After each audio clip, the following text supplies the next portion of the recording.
What is up, everybody? It's your boy Rogue here. So in today's video, I'll be discussing the ban list, talking about everything I think should get banned on the upcoming ban list, and things that I think that's gonna happen. Before we get to the actual video itself, smash that like button. Let's get this video up to at least 100 likes. Also, leave a comment and make sure to check out my channel sponsors in my description down below to save you guys some money when you buy Yu-Gi-Oh products.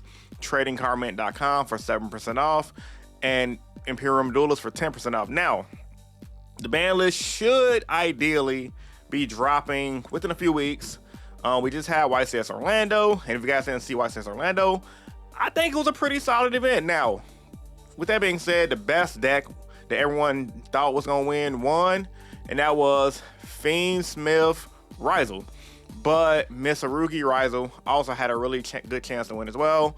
A lot of players were saying the guy who got second misplayed because he played straight into Nip, and while that is true, I think a lot of people just giving them too much slack, not knowing how hard it is to play, at a high level when the nerves are at an all-time high. So, with that being said, I'm just gonna give you guys my ban list thoughts and opinions right now. So, starting off with what I think is probably going to be the most likely card to get banned, and that is Abyss Dweller. Now, one of the main reasons why I think Abyss Dweller might get banned is because when you look at the OCG, they banned Dweller, and they banned Dweller, I believe, right after they did hit the Fiendsmith engine. So the Fiendsmith engine was a real big thing in the OCG. However, it got hit before Risal came out, if my memory serves me correct, and that allowed Risal to be a really powerful deck. Now, unfortunately, when Risal came out in the TCG, the Fiendsmith stuff is still around, which is how we have the Fiendsmith Risal deck. But in the LCG, when Risal came around, they had like Risal Necros, and I'm pretty sure they're going to do Risal Miss Arugi as well. But since Miss Arugi is a new TCG archetype that came out in the most recent set, Supreme Darkness, I could only see Konami banning Abyss Dweller, which is an old card, so there's no sweat off their back. The OCG already banned it in order to promote more Miss Arugi decks, mainly Miss Arugi Risal, because those are the two newest archetypes that are out that can promote Konami and have them make money. When you look at decks like Fiendsmith Risal, Fiendsmith stuff been out for a solid year already. We have Fiendsmith Yugioh, we have some people do Fiendsmith Kashtira, and, you know, at this point, when it comes to competitive metagame, I can see Konami realistically wanting to cycle the Fiendsmith stuff out in order to promote the Miss Arugi stuff. So by banning Dweller, that could definitely promote their new archetype. Also, in addition to banning Dweller, I also see hits similar to the OCG on Fiendsmith, while either hitting Engraver to 1 and or, what did I have right here? And or hitting track to 1, or both. So I think, honestly, in the OCG, that was the proper thing to do, because you didn't completely destroy the Fiendsmith as a whole deck. You can still splash it on some decks. By hitting them both to 1, it hurts the deck consistency a lot. That way you don't have to worry about the Lacrima, dump the trap do this, go search out this, bring Engraver. I think we're all tired of that playstyle. And by hitting those both to 1, it keeps Engraver and Lacrima and tracked in the game, so you can still play it in Yugioh in some form, way, shape, or fashion, which is what I think it should be played in, because it's a Fiend Link type deck, versus being splashed in Risal because it's just being a good generic engine. However, a lot of TCG players are saying, hey, leave Engraver at 3, leave Tracked at 3, and ban Requiem. That could also be a really good hit as well, because by banning Requiem, you still don't have to worry about the constant recycle and grind game of the Fiends. Because the reason why the Fiendsmith stuff is so good is really because of Requiem and the grind game, because the grind game with Requiem is no freaking joke. Ain't nothing worse when your opponent has to set up the Fiendsmith stuff. They end up, you hit them with hand trap, they got Requiem Engrave, Lacrima Engrave, they pass turn. On your turn, they activate Lacrima, cycle back on Requiem, bring out Lacrima, dump the trap on their follow-up turn, bring out Requiem, bring out Engraver, and start doing the same old thing. I've literally had a duel where I'm playing my pure Risal versus Fiendsmith Risal, and the dude literally came back because recycle, bounce for like 5 turns in a row and just came back and won.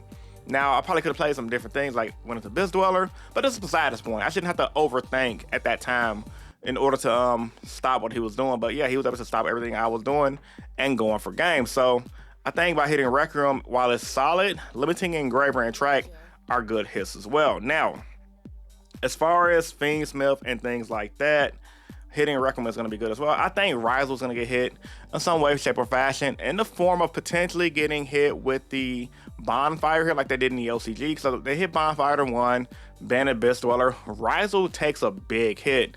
And with Alliance Insight coming out with the new Star Risal, I can only imagine that if all of that goes to being hit like it's supposed to be, the Risal deck is going to get toned down a lot. The only thing that makes it kind of scary is we're going to have decks like Malice taking over, because right now in the OCG, X got hit to 1, Bonfire's at 1, Abyss Dweller's banned, and Risal got bumped from the best deck down to the second best deck in the form of Malice, because all of Malice's new support cards in the Alliance Insight is really good extensions for the deck. The trap card is really good as well, and it's just making the deck 10 times more better. So I think the TCG, in order to promote Mitsurugi Risal, which is a solid TCG deck, which will sell more product for Konami TCG and Konami in general, I think it's realistic to say they might not hit Exit Risal just yet, because unlike the OCG, we always have our ban list slightly different. It's like, for example, right, going back to like the Fiendsmith decks in the OCG, or on Master Duel, they made Fiendsmith and Graver unreleased, get limited to 2. So I think, honestly, going back to Fiendsmith real quick, that's going to show that Konami does different things for each different property of Yu-Gi-Oh, Yu-Gi-Oh Master Duel, TCG, OCG. But I think TCG and specifically, I think since the trend seems to be limiting Engraver, then they're just going to limit Engraver. But when it comes over to, like, since we already have a TCG deck that players are investing money into, I think it's a realistic thing to say that, okay, leave Risal a little full power for now, and then like right before national season, that's when we're gonna hit X to 1. Maybe they may even switch things up, hit Ice to 1, just to give Risal slightly worse ways to play, but while also keeping it to be a really good deck, but also forcing it to be combined with Mitsurugi, so that way Konami can sell more of Supreme Darkness in order to line their pockets. Now, as far as Malice being hit, should it be hit? Yes. However, I don't think Malice is going to get hit on the next ban list, and that's mainly due to the fact that it hasn't really done anything. Yes, it's topped. Yes, pro players are concerned about it. I'm concerned about it as well. However, until Malice just start winning consistent YCSs and being in the top 2 consecutive spots, I don't think Malice is going to hit. However, with that being said, if Malice takes YCS Birmingham and fills up a lot of the top slots for YCS Birmingham, that's when I can see, okay, maybe somebody figured out the goo for Malice, the deck will get hit. But right now, with the way Risal is and the Fiendsmith variance is, there's no way in the hell Malice is going to win. It's going to do good. It's going to do great like it did recently. And if you're a highly skilled Malice player and you just have your day, you can win with the deck. However, Malice, you guys are good for Malice at least until after Alliance Insight. Then after that, I can start seeing Malice him as like maybe White Rabbit to 1. Just hurt the consistency. I don't think the deck is worthy of destroying it just yet. But only time will tell. I might change my opinion on that. And then also, one last thing I think is going to happen on the next ban list that's going to get released, honestly, is Baronne potentially coming off the ban list. Now, if Baronne de la Flor is a card that, I ain't gonna lie, I hated it. Playing Yugioh, playing Heroes, I couldn't stand Baronne because I felt like, just like a lot of decks like Fiendsmith, it's like one of those cards that a lot of decks could just slap in and just give players easy wins just by dropping. However, since I am playing a meta deck now, I do have a difference of opinion on that. And since I am in the mindset of games need to have block format, I changed my mind on that. I think, honestly, Baronne would be good for a game, would be good for rogue players, give rogue players more power. But on top of that, with the Blue Eyes structure that's coming out, I think it'd be a smart business decision to release Baronne off the ban list, give it to the Blue Eyes players, so that way Blue Eyes players in the TCG can compete as well as they did in the OCG, because it's a legacy archetype. It's going to bring in a lot of veteran players in to play the deck, and on top of that, it'll promote and sell the hell out of the structure like a lot more. So I think by them releasing Baronne and giving it a reprint like an OTS or whatever, I think they already reprinted it, but like reprint it again, a lot more people will play Blue Eyes. It'll promote more rogue deck strategies. And I think Konami, to wrap this video up, I think Konami's in the business now of helping out the TCG player. We're in a recession in America. People barely have enough money to go to work. People barely have jobs. Inflation's at an all-time high. And I think big businesses like Konami understand that, which is why, even though it's not technically budget, Yu-Gi-Oh has gotten better over the past couple years with decks like Risal and Malice, the cores being less than $200 because the cards are like overly printed in their deck building set that they came out in. And then on top of that, the Blue Eye structure deck, bro, is straight gas. That's probably one of the best structure decks I've seen in a long time. Also, be on the lookout for my video. I'm gonna eventually buy 3 structure decks and do my whole 3 structure decks and win local series because I ain't gonna lie, the deck has what Nibiru, Imperms, Ash Blossom. Look at the whole hand trap lineup, a whole extra deck lineup.